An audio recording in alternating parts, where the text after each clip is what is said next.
A B C D is a quadrilateral. AB is parallel to DC. అంటే ఇక్కడ AB అనేది డిసికి సమాంతరంగా ఉన్నది. And AD is parallel to BC. ఈ ఏడి అనేది బిసికి సమాంతరంగా ఉంది. సో యాంగిల్ ఏ ఇచ్చిందండి ఇక్కడ 50 డిగ్రీస్. యాంగిల్ ఏంటి ఇచ్చిందండి 50 degrees. So angle B value ఎంత అడుగుతుంది? యాంగిల్ బి వాల్యూ ఎంత అడుగుతుంది? సింపుల్ క్వశ్చన్ అండి. సో రెండు సమాంతర రేఖలను ఒక తిర్యక్ రేఖ ఖండించినప్పుడు, ఒక రేఖ ఖండించినప్పుడు ఈ అంతర కోణాలు ఉంటాయి కదండి. ఈ అంతర కోణాల మొత్తం ఎంత అవుతుంది అండి? 180 డిగ్రీస్ అవుతుంది. అంతర కోణాల మొత్తం ఎంత అవుతుంది?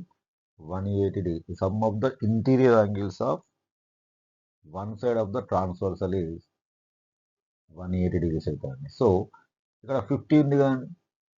ఈ రెండు అంతర కోణాలు కదా, ఇది ట్రాన్స్వర్సల్ అనుకుంటే, ఇది తిర్యక్ రేఖ అనుకుంటే, ఈ రెండు సమాంతరంగా ఉన్నాయి కానీ. So angle A plus angle B is equal to ఎంత అండి? 180 డిగ్రీస్ అండి. సో యాంగిల్ ఏ ఇచ్చింది ఇక్కడ 50 డిగ్రీస్. యాంగిల్ బి ఫైండ్ చేయాలి. Is equal to 180. Angle B తెలియదు మనకు, యాంగిల్ బిను ఫైండ్ చేయాలి. Angle B is equal to 180 minus 50 అండి. Angle B is equal to ఎంత అండి? 130 అండి. Okay, so 130 is answer. 4th option correct answer. నచ్చితే లైక్ చేయండి, సబ్స్క్రైబ్ చేయండి, షేర్ చేయండి. Okay, thank you.